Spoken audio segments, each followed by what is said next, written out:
The life insurance contract. I used to think I was lucky. My husband, Mintool.com, an insurance agent, was what everyone called husband material. He made good money, didn't talk much, never partied. I worked in HR at a furniture company, just enough to get by. Min made all the big decisions in our marriage. I trusted him completely.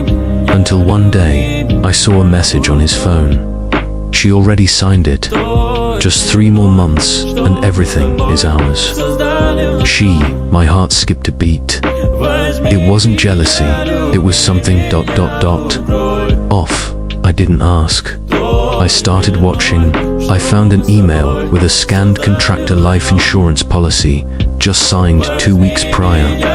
The policyholder, me, the beneficiary, Min. I had no memory of ever signing it. I panicked. I called the insurance company, pretending to confirm details. They said I'd signed the papers at home through a known agent, calmly, with full ID documents. I hung up, shaking. I checked my wallet. My ID was there, but my signature, something was wrong. Too neat, too practiced. Then I remembered. One night, Min had made me a mango smoothie while I was watching TV. Just 1 glass, and I had slept like a corpse until the next morning. I thought I was tired. Now I wasn't so sure. I started shadowing him. He left the house early, often, citing work meetings. One day, I followed him to a small cafe in an alley.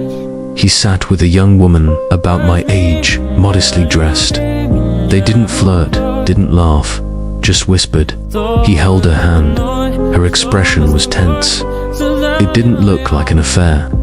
It looked like an agreement. 3 days later, I faked a stomachache and stayed home from work. When Min left, I unlocked his home office drawer. Inside, I found a folder. Inside the folder, a copy of the life insurance contract, my medical records, forged authorization forms, a photo of me standing near our rooftop balcony. The photo was taken from a distance, like I was being someone was tracking me, planning something. I couldn't breathe. I pretended nothing happened, still went to work, still ate dinner with him. I let him bring me food, like always, but I never touched it. Instead, I secretly bagged the meals and brought them to a food testing lab. 3 days later, the results came in. The fish sauce contained mild sedatives. The spring rolls had traces of an herb known to cause hallucinations in the wrong dose. I collected everything and went to the police. They listened, but without concrete proof of intent to murder. All they could do was open a file and observe. That night, I pretended to sleep. Min came into the room with a glass of orange juice. "You must be tired. Drink this and rest." I smiled weakly. "Can you turn off the lights outside for me?"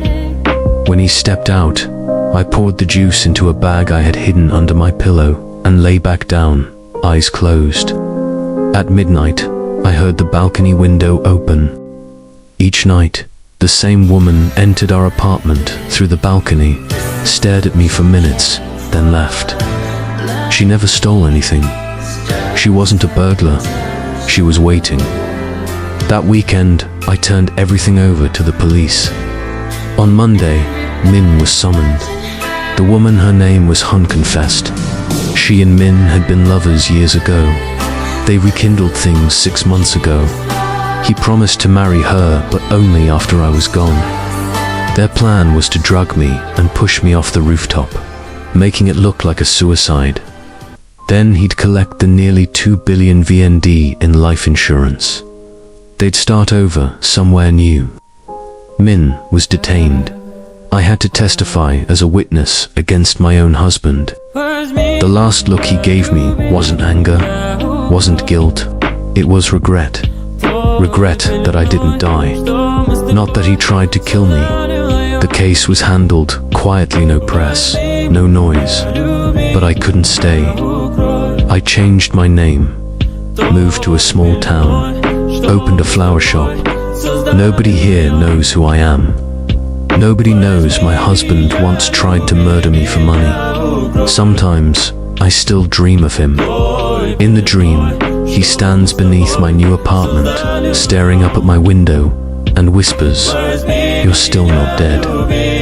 I don't know if it's just trauma or a warning, because Min hasn't been sentenced yet. He's still in detention, awaiting trial. He might be released on bail, and if one day I disappear,